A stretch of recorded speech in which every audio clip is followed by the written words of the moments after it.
Vamos lá, pessoal. A partir de agora, no módulo 2, nós vamos se dedicar a conversar um pouco mais sobre governança. E essa governança que traz consigo vários outros elementos que a gente vai desdobrar cada um deles nos próximos módulos. Ou seja, essa governança que é estruturada hoje, pelo menos com 4 grandes elementos, nós estamos falando aí do compliance, nós estamos falando necessariamente da gestão de riscos, nós estamos falando da auditoria interna e do controle interno. Cada um no seu quadrado, ou seja, atribuições que eventualmente se entrelaçam, são interdisciplinares, mas que não são a mesma coisa. Essa é a intenção que a gente vem trazer para vocês nesse módulo. Então, a governança, eu sempre gosto de começar essa nossa fala mencionando os princípios implícitos da administração, né? Na prática. E essa administração não importa se é a administração 100% pública, da administração direta, se é da administração indireta com as estatais ou eventualmente até relacionado às empresas do terceiro setor, às entidades do terceiro setor, e aí lê-se as entidades do nosso querido Sistema S. Ou seja, a governança hoje veio quebrar aquele velho paradigma de que sempre fizemos assim, nunca deu errado, então vamos copiar e colar que tudo dará certo, até porque somos brasileiros e não desistimos nunca, não é isso? Então vejam, a perspectiva que a governança vem trazer é justamente de a gente combinar 4 grandes atores, além daqueles elementos. A transparência, que é a porta de entrada para potencializar uma integridade e aí uma evolução institucional. Estamos falando literalmente de uma profissionalização maior, motivo pelo qual, para as empresas estatais, há um dispositivo claro e rígido em relação à questão da elegibilidade, ou seja, os requisitos mínimos para se sentar numa determinada cadeira da alta administração dessas entidades e que a gente defende particularmente que poderia ser muito bem absorvido também para as entidades do Sistema S, não por aquela legislação, e sim por uma autorregulação das nossas entidades. E também um outro ator relevante, que seria a gestão de risco e o compliance, que também vamos analisar como 2 elementos independentes, e por fim, a juridicidade. E essa juridicidade é um conceito que hoje em dia, para nós do direito, vem ganhando uma força significativa para evoluir naquele pensamento de uma mera legalidade estrita, ou seja, o famoso exercício do cara crachá. Ou seja, não é o fato de estar literalmente na lei que irá garantir uma plena legalidade. A juridicidade seria como se pegássemos assim a legalidade, compará-la, a um fio de ouro e esticarmos essa legalidade para gerar compatibilizações com outros princípios correlatos. Ou seja, não adianta estar previsto eminentemente num ato normativo, legal, e ser desproporcional, ser literalmente desarrazoado. Há de existir essa harmonização e é o conceito de juridicidade que vem crescendo significativamente. Pois bem, então a governança nessa nova perspectiva traz necessariamente aqueles 4 elementos que já comentamos, o compliance, a gestão de risco, o controle interno e a auditoria, como itens independentes, interdependentes entre si. Há algumas interconexões, mas não estou falando aqui em sobreamento de atividades, muito menos em absorção. O ideal é que haja, literalmente, muito bem definido a atribuição de cada um deles, e essa é a nossa intenção ao longo dessa nossa capacitação. A governança em si, para os que já tiveram a possibilidade até de estudar um pouquinho mais isso, seja a nível acadêmico ou prático, é a consolidação da teorização chamada teoria da agência, ou seja, a necessidade de se quebrar, de se dividir um elemento entre o acionista e o proprietário, ou seja, a propriedade e a gestão, na realidade, ou seja, há de se dividir e evitar com que haja um sobreamento. A partir do momento que você consegue estancar ou muito bem definir quais são as atribuições e responsabilidades da gestão e do fato de ser proprietário, isso traz necessariamente um ganho relacionado à governança significativo. E isso já foi mais do que chancelado e demonstrado no mundo, e essa foi literalmente essa a intenção em relação à construção da governança. Então, como aparece aí para vocês, a governança, o proprietário, e aí leia-se acionista barra cidadão, no caso eminentemente justamente desse setor público ou semipúblico, total flex, como apelidamos com as entidades do Sistema S, delega a um agente especializado que no âmbito 100% privado seria executivo em relação ao âmbito público ou semipúblico ou atípico, como no caso das entidades seriam seus gestores, o poder de decisão sobre aquela determinada propriedade. E aí é o grande problema, o grande choque de haver eventuais desalinhamentos entre as intenções do proprietário com o seu agente. O famoso conflito agente principal, não sei quem já teve, inclusive a possibilidade, está no material complementar da nossa apresentação. Eu faço e peço a atenção que abram, quem tiver a possibilidade de já até ao longo da apresentação ir acompanhando também essa documentação, ótimo. Se não, pelo menos fica como um dever de casa para fazer depois a abertura e a leitura rápida e sucinta do Manual de Boa Governança do Tribunal de Contas da União, que é significativamente orientativo e que demonstra toda a conjectura literalmente por detrás da boa governança na administração pública. Então, um recado muito explícito para as estatais, e lá a gente consegue identificar o elemento principal, que é o famoso agente principal. Lembrando que o principal é justamente o cidadão, e isso é válido tanto para as empresas estatais, para a administração direta, quanto para as entidades do Sistema S, e o agente são justamente esses especializados no zelo e no cuidado com a coisa pública.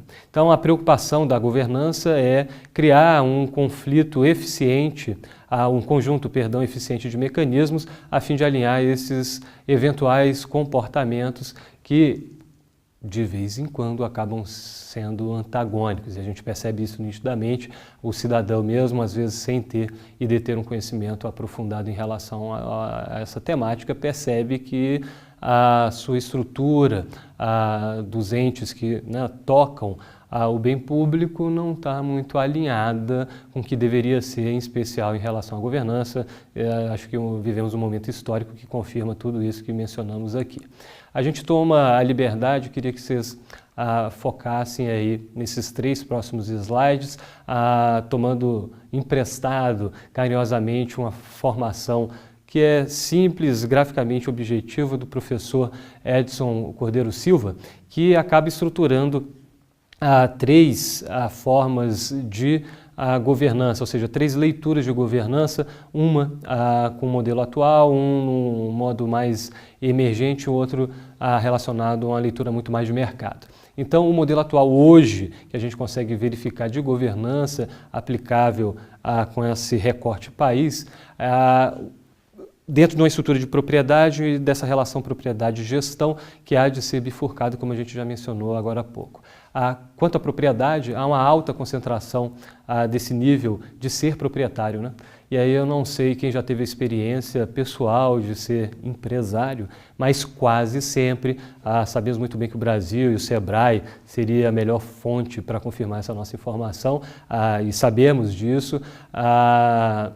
A grande maioria, no seu volume, o quantitativo de empresas formadas e formalizadas hoje no Brasil, quando não são microempreendedores, são microempresas ou empresas de pequeno porte, onde há deliberadamente uma intenção de se juntar à propriedade com a gestão. Ou seja, poxa, como eu, que sou proprietário, que acabei tendo todo um esforço de desenvolvimento do produto, do serviço, da marca, irei entregar simplesmente a gestão de todo o meu ativo, de toda a minha empresa a um terceiro, que é o famoso executivo e que vai, por meio das suas funções, tocar, vamos dizer assim, aquela determinada empresa.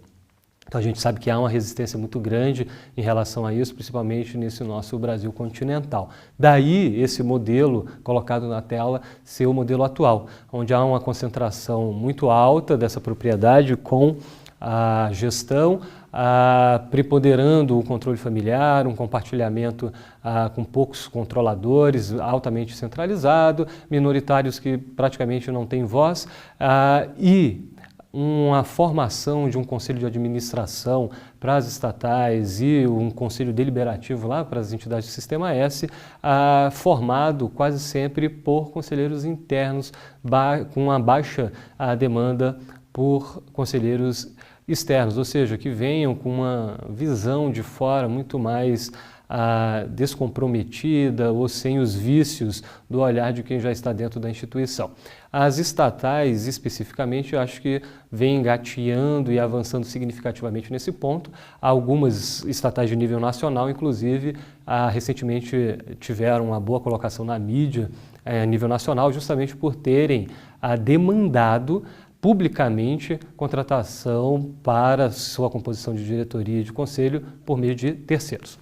Dando outro recorte relacionado ao modelo emergente, a concentração ainda é uma visão alta, as empresas ainda fundamentalmente com controle familiar, mas já conseguindo pelo menos avançar para uma linha de consórcio, de fusões, ou seja, de ampliação da sua atividade, uma participação mais explícita em relação aos minoritários, uma sobreposição entre essa atividade de propriedade e gestão um pouco mais moderada, e aí já um balançozinho mais significativo, um meio a meio em relação à composição do conselho de administração, conselhos deliberativos, e que isso traz, por natural, decisões mais eficientes, porque há uma quebra de paradigma e de visão mesmo em relação àquele determinado mercado.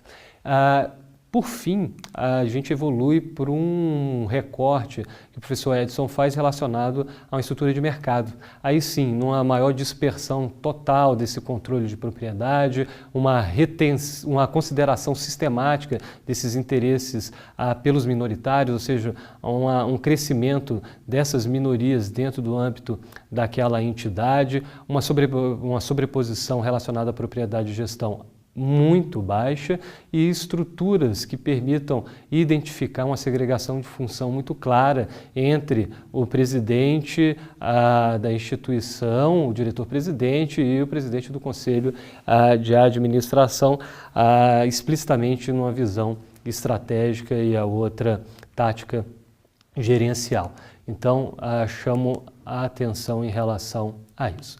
Avançando nesse nosso módulo, a gente toma a liberdade de pegar uma inspiração numa instrução normativa que foi editada ano passado, em 2016, numa parceria entre a Controladoria Geral da União, a famosa CGU, junto com o Ministério do Planejamento, Desenvolvimento e Gestão, o famoso antigo MPOG.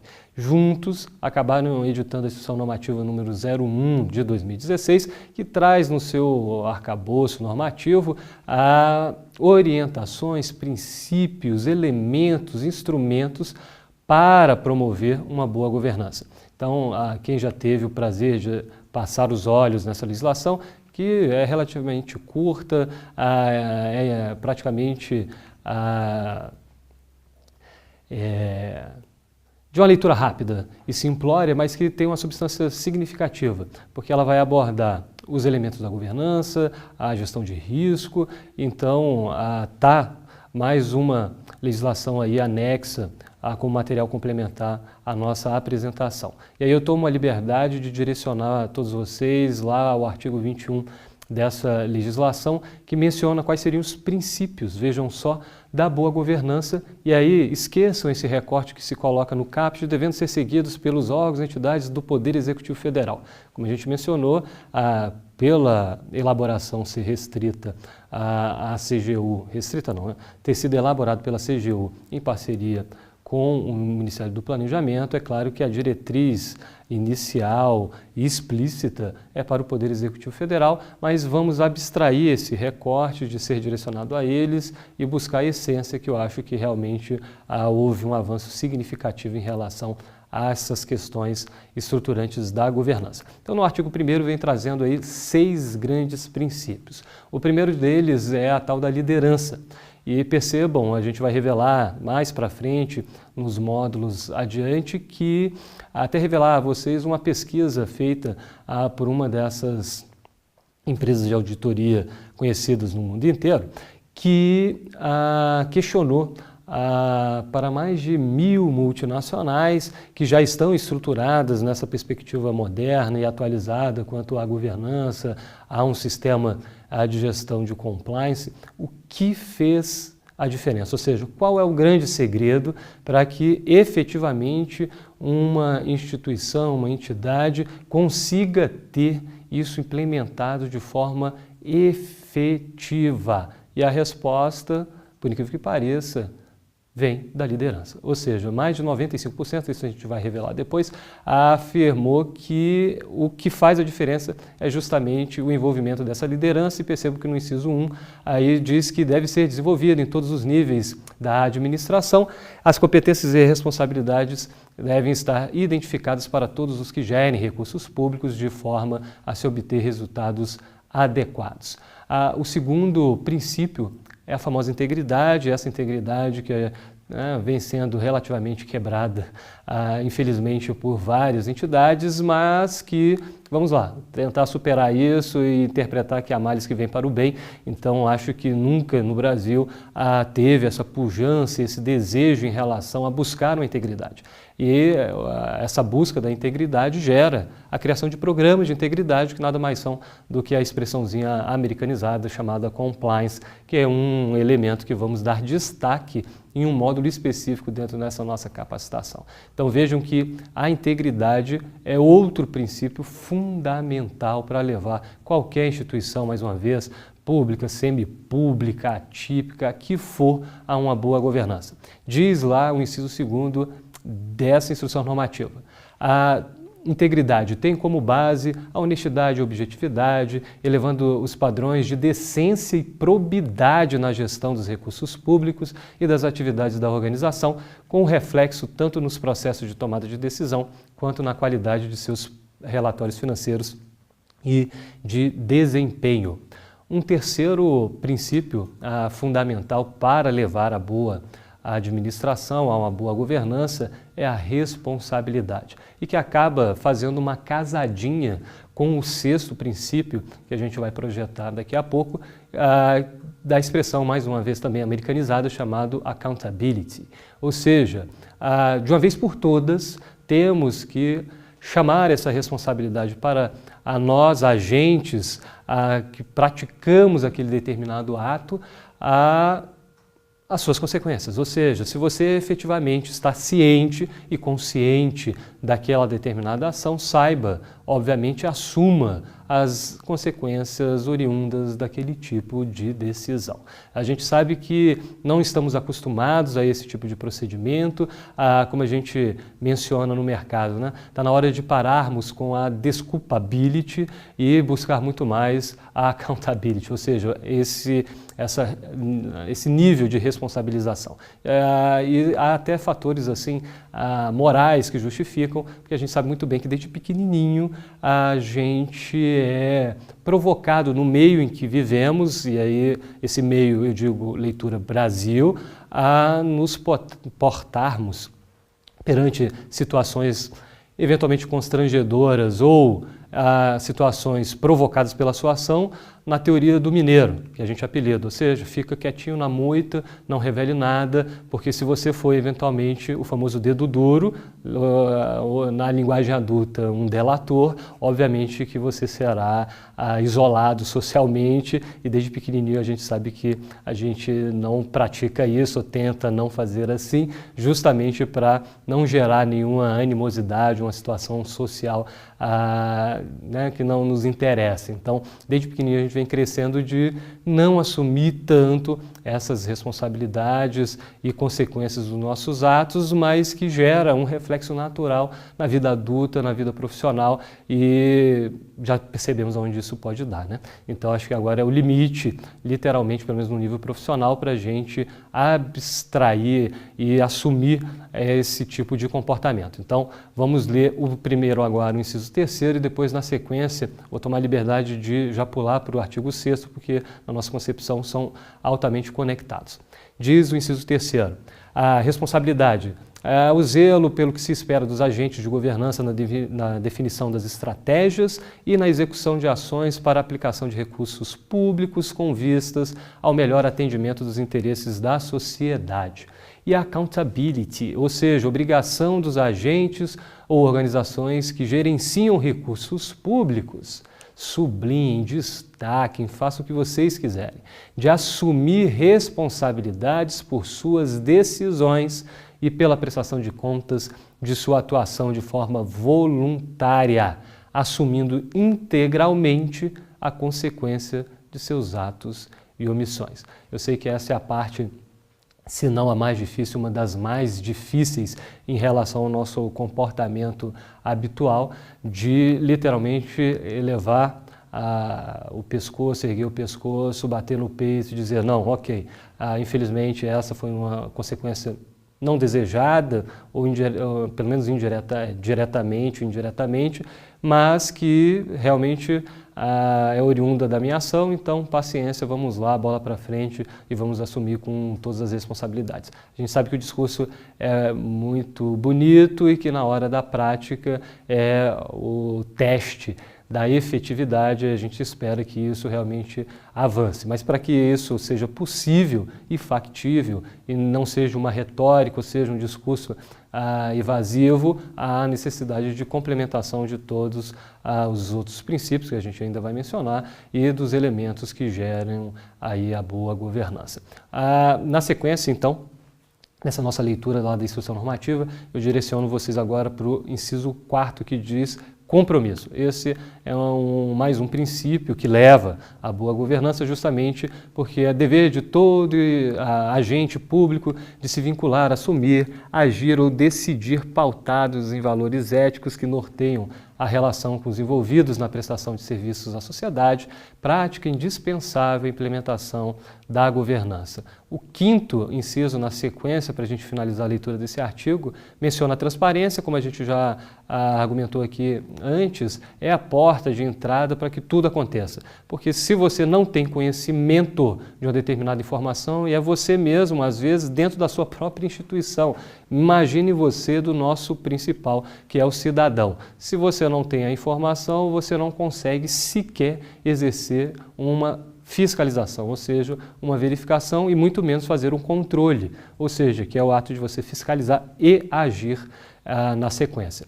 Diz o inciso 5º que essa transparência é caracterizada pela possibilidade de acesso a todas as informações relativas à organização pública, sendo um dos requisitos de controle do Estado pela sociedade civil. Em resumo, é o que proporciona o que a gente chama, e que vocês já estão cansados de escutar, controle social. E aí percebam que realmente desde a edição da Lei de Acesso à Informação, isso vem ganhando realmente uma importância maior e uma efetividade também maior. Então acho que a passos lentos, mas constantes, a gente vem tentando trazer esse princípio da transparência, que é fundamental, como colocado nesse artigo da instrução normativa, como um princípio que leva à boa governança.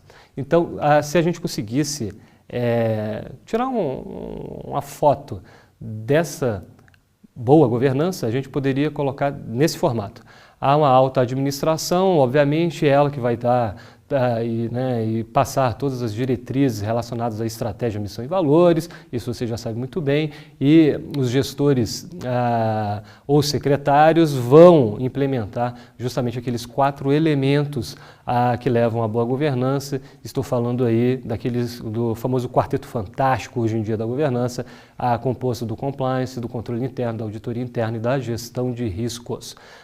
Num resumo, com bullets, assim, poderíamos mencionar aí, como vocês percebem, que uma boa governança vai se preocupar necessariamente em construir uma matriz de risco, de ter manuais de procedimentos, a fixação de processos definidos, e para isso a gente tem que fazer mapeamentos, sistemas informatizados. Hoje não há como segregar a utilização da tecnologia para garantir justamente essa evolução, a pessoas, e para isso precisamos capacitá-las e prepará-las para isso, e marcos regulatórios, ou seja, questões relacionadas a imposições normativas e legais. Essa mesma instrução normativa, naquela sequência, a gente leu agora há pouco o artigo 21 e o artigo 22 vem fazer uma outra abordagem e que é a abordagem que, pelo menos para o Poder Executivo Federal, vem realmente sendo relevante e uma prática, vamos dizer assim, usual, que é a criação de comitês de governança de riscos e controles. Diz o artigo 22 que riscos e controles internos devem ser geridos de forma integrada, objetivando o estabelecimento de um ambiente de controle e gestão de riscos que respeite os valores, interesses e expectativas da organização e dos agentes que a compõem e também o de todas as partes interessadas, tendo o cidadão e a sociedade como principais vetores. O artigo 23, só para aproveitar a leitura nesse slide que aparece para vocês, os órgãos e entidades do Poder Executivo Federal vão ter que instituir, pelos seus dirigentes máximos, aquele comando que já mencionamos da alta administração diretamente envolvida, Comitê de Governança, Riscos e Controles. Então, no próximo slide que aparece agora, a gente vai ler justamente as questões das competências. Vejam só, o parágrafo 2º menciona que esse tal comitê irá, pelo menos, fazer algumas coisinhas. Primeira delas, promover práticas e princípios de conduta e padrões de comportamento. E aí essa promoção quase sempre por meio da publicação, por meio da promoção dos seus famosos códigos morais, códigos de conduta. Institucionalizar estruturas adequadas de governança, de gestão de riscos e controles internos. E aí eu chamo a atenção de vocês. Slides para trás mostramos que a governança hoje é formada no mínimo pelo Quarteto Fantástico. Ou seja, naqueles 4 elementos básicos, a compliance, gestão de riscos, auditoria e controle. O ideal, e está o comando normativo para validar isso, deve ser feito justamente de uma forma independente. O ideal é deixar, pelo menos, destacado essas atribuições num determinado setor. E a gente sabe que, às vezes, pela nossa estrutura, é comum a gente absorver essas atribuições a áreas ou a estruturas que já existem. E é claro que tecnicamente não é o aconselhado, seja por esse comando, seja por uma leitura geral. O que vocês eventualmente tiverem a possibilidade de ler, e aí a gente já orienta vocês a 2 materiais que estão também disponíveis para acesso de vocês, do IBGC, o Instituto Brasileiro de Gestão Corporativa, que há uma edição relacionada à governança e essa diretriz é muito clara em relação a essa segregação. O próprio Manual de Governança do Tribunal de Contas da União assim também direciona, como também o material elaborado pela OCDE para as empresas estatais, que também assim direciona, porque essa é a perspectiva, mais uma vez, teoricamente, da teoria da agência de tentar fazer aquela segregação e nessas segregações o ideal é que haja realmente uma setorização muito clara e definida. Mas sabemos de antemão que é normal e natural, por que não, né? O jurídico já faz tanta análise, né, de conformidade legal, poderia, por que não, fazer uma atribuição, uma atividade de compliance, né? Mas o controle interno já faz um acompanhamento tão de perto das atividades, porque ele também não poderia, né, fazer uma gestão de riscos. Mas percebam que são atividades que têm uma interdisciplinaridade interessante, mas que não podem tecnicamente serem absorvidas por completo por esse tipo de estrutura. Dando continuidade, então, no inciso 3º, promover o desenvolvimento contínuo dos agentes públicos e incentivar a adoção de boas práticas de governança, gestão de riscos e controles internos, é a nossa intenção justamente nessa capacitação. Inciso 4º, garantir a aderência às regulamentações, leis, códigos, normas e padrões, com vistas à condução das políticas e à prestação de serviços de interesse público. 5º, promover a integração dos agentes responsáveis pela governança, pela gestão de riscos e pelos controles internos. E, por fim, promover a adoção de práticas que institucionalizem a responsabilidade dos agentes na prestação de contas, na transparência e na efetividade das informações. Percebam que é extenso o rol de atribuições desses comitês e que quase sempre na edição desses atos normativos internos acaba sendo replicado na sua integralidade o comando desse artigo e desses incisos que estamos aqui lendo. Então, para não ficar maçante, eu vou tomar liberdade a partir de agora só de destacar os principais incisos ainda vinculados à formação desse comitê. Então percebam que, por óbvio, o inciso 7º traz a necessidade de aprovação de política, diretrizes e metodologias e mecanismos para a comunicação. Isso é um fator fundamental, é passar a informação. O inciso 9º, de liderar e supervisionar a institucionalização da gestão de riscos e de controles internos. Então, de nada adianta a gente fazer todo um esforço em relação à estruturação, a fazer uma mobilização, a implementação, se a gente posteriormente simplesmente não monitora. E isso é, infelizmente, um déficit muito grande da nossa formação, não só Brasil, mas na minha concepção, a leitura até latino-americana, de ter a paciência suficiente de ser metodologicamente responsável em se separar ou se programar em relação a fazer monitoramentos. Quem tem formação em administração vai, com certeza, chancelar essa informação, vão lembrar das famosas aulas quando aprenderam do famoso ciclo do PDCA, mas que traz justamente isso, esse ciclo que acaba sendo virtuoso e que a gente sabe que há um conceito muito bom e robusto por detrás, mas que na prática, pelo menos no mercado nosso, hoje, que vivemos a nível Brasil, ainda está longe, vamos dizer assim, dessas diretrizes doutrinárias. E, por fim, emitir recomendações para um aprimoramento.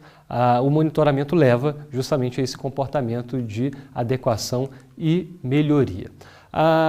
Alguns, principalmente os que já estão familiarizados a isso, seja porque estudam isso há um certo tempo, seja porque já estão estruturados dessa forma, já estão acostumados com essa visão piramidal, onde a gente consegue definir literalmente 3 níveis, vamos dizer assim, de atribuições. Aqui, numa leitura, e vamos revelar isso mais à frente, é conceituada como as 3 camadas, ou as 3 linhas de defesas institucionais.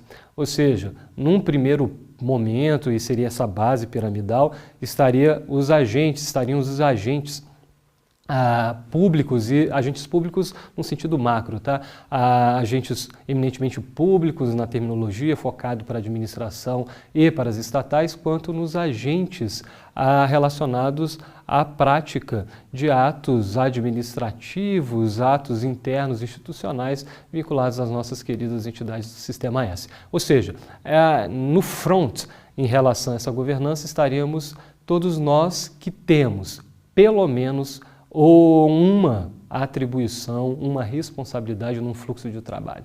Porque se realmente você parar para refletir e perceber que não tem uma atribuição, uma responsabilidade em um fluxo de trabalho, me desculpe, é melhor você ir ao RH porque alguma coisa está errada. Se todos nós temos pelo menos uma atribuição num fluxo de trabalho, bingo, você é responsável por uma determinada ação e aí chama por si tudo aquilo que a gente mencionou. Você vai ter que ter responsabilidade na atuação. Não interessa se a atuação é uma entre 500 ou se são 2, 3. Isso pouco importa. O que importa é que nessa ação você vai ter que ser responsável em relação a ela, cada um no seu quadrado. Então, essa base piramidal traz justamente isso e a gente vai comentar a posteriori com a formação da visão doutrinária das 3 linhas de defesa, que é um material que também está aí disponível a vocês. Então, vamos largar da famosa preguicite aguda do 3º grau, que de vez em quando incomoda a gente, e vamos abrir essa documentação para a gente ganhar mais conhecimento. Numa linha do meio, vejam só, a gente menciona que é a 2ª camada, feita justamente pelo agente competente para fazer esse acompanhamento. Seja por meio, literalmente, de um controle interno, como a gente conhece, seja por meio de comitês, como mencionamos agora há pouco, seja por meio de compliance officer. A estrutura não é vamos dizer assim, o mais importante, a nomenclatura, e sim as atribuições e as responsabilidades deste nível, que não é um nível inicial, um nível intermediário, para se acompanhar se efetivamente todas as atividades colocadas na base dessa pirâmide que aparece para vocês está sendo cumprida. E num terceiro nível, que seria essa base piramidal, está, obviamente, o comando estratégico de toda e qualquer instituição, seja por meio do seu conselho de administração, seja por meio do seu conselho deliberativo, e que tem como um braço direito a estrutura da auditoria interna, sempre vinculada aí à estrutura estratégica de toda e qualquer entidade. Então, uma visão generalista dessa visão piramidal da governança implicaria a gente fazer esse tipo de leitura. Avançando, a gente vai revelar para vocês aqui duas situações que aconteceram coincidentemente no mercado americano e que, para variar, mesmo acontecendo lá, acaba tendo repercussão mundial. Ou seja, todo esse papo de governança que a gente já mencionou, que veio nessa tendência de fazer essa separação entre quem é proprietário e quem é gestor, ou seja, não vamos tentar fazer sobreamentos, porque isso é ruim para a própria instituição, para a própria entidade, e os Estados Unidos acabou vivenciando isso na pele em dois momentos muito fortes no mercado americano, no início da década dos anos 2000 e no final da mesma década, e que conseguiram, para variar, passar e ter uma resiliência assim maravilhosa. E aí vamos revelar a produção normativa de duas legislações que serviram de orientação não só para o mercado americano, mas para o mundo, até porque o mundo tem muita interação com os Estados Unidos e lá é o seguinte, ou você se adequa a essa legislação ou você está fora como um player dentro daquele mercado americano e é óbvio que é um mercado que todo mundo quer ter acesso. Então a primeira legislação que a gente chama a atenção de vocês é a famosa SOX, que nada mais é do que a união dos dois sobrenomes de dois senadores antagonistas, porque um é republicano e outro democrata, mas que mesmo assim, em prol do seu país, acabaram juntando os esforços para transpor um problema real que acontecia nos anos 2000, justamente relacionado ao mercado financeiro.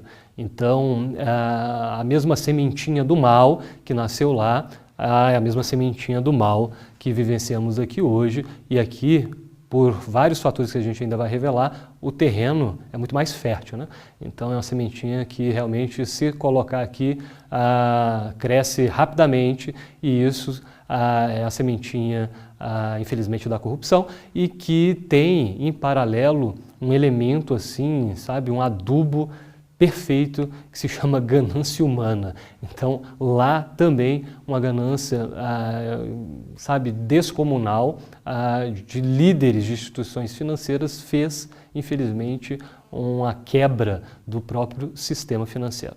Foi uma resposta do governo americano aos diversos escândalos que atingiram a credibilidade do mercado financeiro, como mencionamos, e o objetivo era inibir, vejam só, qualquer, não é nem a mínima prática, qualquer prática lesiva aos interesses dos acionistas naquela linha de pensamento de serem os proprietários. Ou seja, introduz boas práticas de governança corporativa e princípios éticos obrigatórios, mesmo nesse mercado que a gente sabe muito bem que é amplamente conhecido por falta de probidade, garantir ao mercado maior transparência contábil aos resultados das empresas foi justamente um dos fatores que levou a esse problema no mercado financeiro, foi justamente a maquiagem contábil realizada à época, atinge todas as companhias dos Estados Unidos e desde 2005 todas as empresas estrangeiras que venham a ter operação por lá. Aqui a gente destaca justamente o sucesso dessa governança em relação ao mercado financeiro, com a implementação de boas práticas que tinham 4 pilares. O primeiro, como fairness, um senso de justiça e equidade no tratamento com o proprietário, ou seja, não há mais a possibilidade de se tentar ludibriar ou eventualmente de se sobrepor aos proprietários / acionistas. Há um segundo pilar de disclosure, que, para variar, é aquela transparência necessária, a porta de entrada para que haja divulgação de informações, principalmente as de alta relevância, que impactam no negócio e que envolvem riscos, mesmo, ou melhor dizendo, independentemente de ser uma boa ou uma má informação, há necessidade de se transmiti-la. O terceiro pilar, accountability, ou seja, a prestação, a divulgação dessas informações devem ser sempre de forma responsável, fundamentando aí nas melhores práticas contábeis e de auditoria, ou seja, assumindo a sua consequência. E, por fim, o último pilar, o compliance, ou seja, dar conformidade, cumprimento, não só a normas reguladoras do mercado, como as de cunho legal, como as de cunho institucional. Então, esses 4 elementos, percebo que são os elementos que mencionamos logo no início da nossa fala, relacionados justamente à transparência, ao compliance, à responsabilidade. Isso tudo traz um alinhamento quanto à governança. Na sequência, a gente vai evoluir para a legislação Dodd-Frank, que foi um segundo divisor de águas, para variar também, do mercado americano, como a gente já mencionou, e que teve impacto no mundo, porque já no final da década dos anos 2000, nos Estados Unidos, todo mundo se recorda, pelo menos a grande maioria, da famosa bolha do mercado imobiliário, e que também estava e tinha desdobramento para o mercado financeiro, e aí uma parceria perfeita novamente, né? 2 legisladores, um democrata, um republicano, unem esforços para um bem comum americano e editam aí a famosa lei Dodd-Frank. Como vocês podem ver, já foi editada nos anos de 2010, já no governo de Barack Obama, e que teve objetivos muito claros para evitar excessos desse setor financeiro, e como um grande legado, eu destaco o que vocês estão lendo aí no segundo bullet. Ou seja, as grandes instituições financeiras precisam, a partir de agora, dessa época, na realidade, 2010, a fazer um testamento que permita, literalmente, um comprometimento de que o desmantelamento eventual da sua instituição será feito de forma ordenada. Ou seja, até o caos é ordenado justamente para não não disseminar e contaminar o restante do próprio mercado. Então, realmente é uma perspectiva, uma visão de longo prazo e uma visão de impacto a terceiro significativa que a gente chama a atenção. Para a gente finalizar esse módulo, eu chamo a atenção e faço um recorte justamente do Manual de Boa Governança lá do Tribunal de Contas da União, que separa muito bem justamente essas 2 atribuições. Como vocês veem na tela, uma relacionada justamente à governança e outra relacionada à gestão. Então, na governança, a gente necessariamente sabe que há necessidade de você fazer um direcionamento. Esse direcionamento é estratégico e vem literalmente da formação de um conselho de administração ou para as nossas queridas entidades Sistema S do Conselho Deliberativo, que há de monitorar, e aí percebam aquela fala e a importância de a gente exercer esse monitoramento para eventualmente depois fazer uma avaliação. Isso é uma visão de estratégia, vocês sabem muito bem do que nós estamos falando. Da parte de gestão, é um comando muito mais tático operacional, e aí gira o famoso ciclo do PDCA, como vocês percebem aí. Temos que planejar, executar, controlar e agir. Então, leituras distintas que, eu sei, na prática, acabam ficando meio que juntas e misturadas, mas, como mencionamos desde o início aqui, precisamos necessariamente fazer um esforço, às vezes até de ordem descomunal, para tentar fazer essa segregação. Conselhos de alta administração, independentemente de sua nomenclatura, precisam se restringir a essa prática. Ou seja, vamos ter que direcionar, vamos ter que monitorar e vamos avaliar. E um campo de gestão tático operacional, literalmente fazer um planejamento, vamos executar, controlar e agir. Espero que haja, com esse módulo 2, um novo olhar em relação aos elementos que acabam avançando e integrando aí um caminho para a boa governança. A partir dos próximos módulos, vamos estudar individualmente cada um deles. É isso aí. Música